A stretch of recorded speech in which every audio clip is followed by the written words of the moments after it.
படம் பார்க்க எல்லாரும் தியேட்டருக்கு வாங்க. ஏன் வரணும் இல்லை ஏன் வரணும்னு கேட்குறேன், இல்லை ஏன் வரணும்னு கேட்குறேன். ஏன் இப்படி வள்ளுன்னு குலைக்கிறேன்? ஒன்று வரேன்னு சொல்லு, இல்லை வரலன்னு சொல்லு. யோ இப்போல்லாம் எவன் யார் நல்ல படம் எடுக்கிறான்? நீ கடைசியாக பார்த்த நல்ல படம் என்னன்னு பேரை சொல்லு பார்க்கலாம். அதை வச்சு உன் கதை என்னன்னு நான் முடிவு பண்ணுறேன். எங்கள் வீட்டு பிள்ளை தலைவர் படம் எம்ஜிஆர் படம் பார்த்தேன். ஏய் அதுக்கப்புறம் நீ படமே பார்க்கலையா? நான் உன்னை வீட்டில் கேடிவியில் படம் பார்த்த பேரெல்லாம் கேட்கல.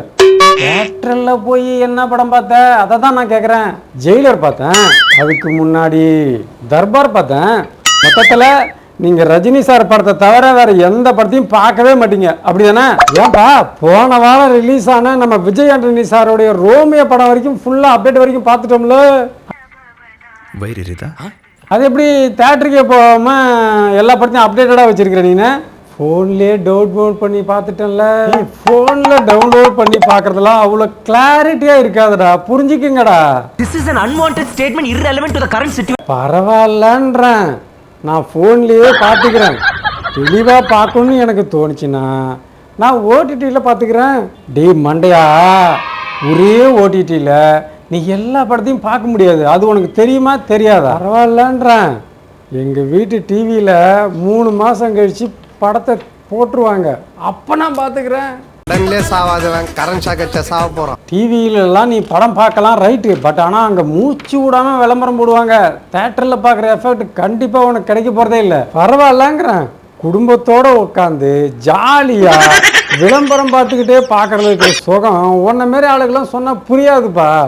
சரி, அப்படி தேட்டருக்கு வரமாட்டேன்னு சொல்கிறிய, தேட்டருக்கு நீ வரமாட்டேன்னு சொல்கிறதுக்கு கரெக்டான ஒரு காரணம் சொல்லு பார்க்கலாம். இடைவேளை.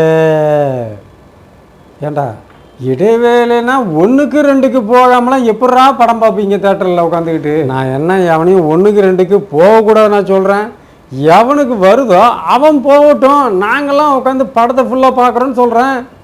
இடைவேளை இல்லாமல் படம் போடுறதெல்லாம் ஆவர கதை இல்லைடா. உனக்கு வேறு என்ன தான் பிரச்சனைன்னு கரெக்டாக சொல்லி பார்க்கலாம். இடைவேளை செலவு தான்யா பிரச்சனையே. ஒரே ஒரு கிளாரிட்டியான விஷயத்தை நீங்கள் புரிஞ்சுக்கணும். சினிமாவில் தேட்டரில் பார்க்குறதுல ஒரு பெரிய செலவே இல்லை. இன்றைக்கி ஒவ்வொரு மனுஷங்களுமே ஸ்ட்ரெஸ்ஸில் தான், அழுத்தத்தில் நம்ம எல்லோரும் ரொம்ப ஃபீல் பண்ணுறோம். அது மாதிரி நீங்கள் புரிஞ்சுக்கிங்க. காலைல எழுந்திரிக்கிறோம், குளிக்கிறோம், சாப்பிட்றோம், வேலைக்கு போகிறோம், திருப்பி தூங்குகிறோம், இப்படியே தான் லைஃப்பை லீட் பண்ணுறோம்.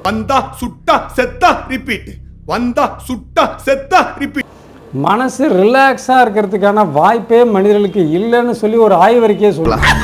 அதனால் ஸ்ட்ரெஸ் ரிலீஃபாக வாழணும்னு சொன்னால் 3 கண்டிஷன் தான் சொல்லலாம்.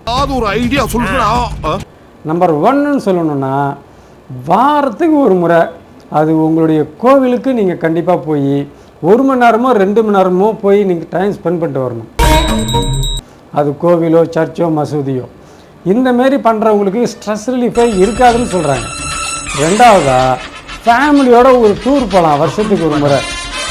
இல்லை இது 2மே நான் செய்ய மாட்டேன்னு நீங்கள் நினச்சிங்கன்னா, கண்டிப்பாக லோ பட்ஜெட்டில் ஃபேமிலியோட என்டர்டெயின்மெண்ட் பண்ணுறதுக்கு ஒரு மிகச்சிறந்த ஆயுதம் படம் பார்க்க தேட்டருக்கு பாருங்கன்றது தான்.